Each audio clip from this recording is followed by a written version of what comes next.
हिंदी भाषेच्या सक्तीच्या मुद्द्याच्या अनुषंगानं आता मनसे रस्त्यावर उतरणार असल्याचं समजतंय। उद्यापासून मनसेचं हिंदी सक्ती विरोधात आंदोलन आहे असं वक्तव्य मनसेचे नेते संदीप देशपांडे यांनी केलेलं आहे। पालकांची सह्यांची मोहीम घेऊन विरोध दर्शवणार असून हिंदी विरोधात लढा देणाऱ्यांची गरज आहे, बोलबच्चन करणारे नको असं सुद्धा त्यांनी म्हटलेलं आहे। तर इंग्रजी जागतिक भाषा आहे, त्यामुळे ती येणं आवश्यक असल्याचंही त्यांनी सांगितलं।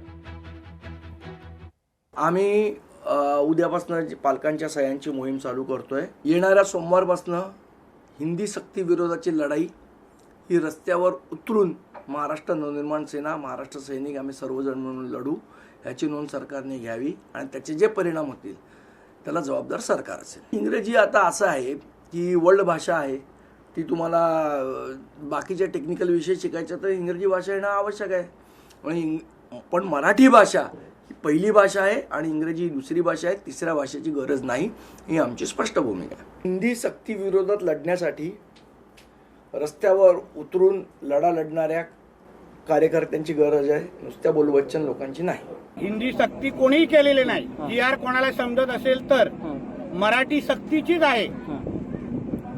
संस्कृत घ्यायला सांगा ना मुलांना, हिंदी घ्यायला नका सांगू, संस्कृत घ्यायला सांगा। हिंदी सक्ती केलेली कोणी आहे? आम्ही पण सरकारमध्ये आहोत ना, आम्ही पण मराठी आहोत, आम्ही पण हिंदू आहोत। पण हिंदू राष्ट्राला तोडण्यासाठी, हिंदू समाजाला तोडण्यासाठी, हिंदूंमध्ये भांडण लावण्यासाठी हे सगळे कार्यक्रम कशाला हातात घेत आहेत? अहो, शेवटी या हिंदू राष्ट्राला इस्लाम राष्ट्र बनवण्यासाठी हे सगळे कार्यक्रम जे आखले आहेत त्यांना आपण कशाला त्याच्या बळी पडतोय? आणि माझ्या राज्यामध्ये ना कोणी मराठी सोडून कोणाची सक्ती करू शकत नाही। लोकशाही मराठी ऐका, पहा, जागरूक रहा।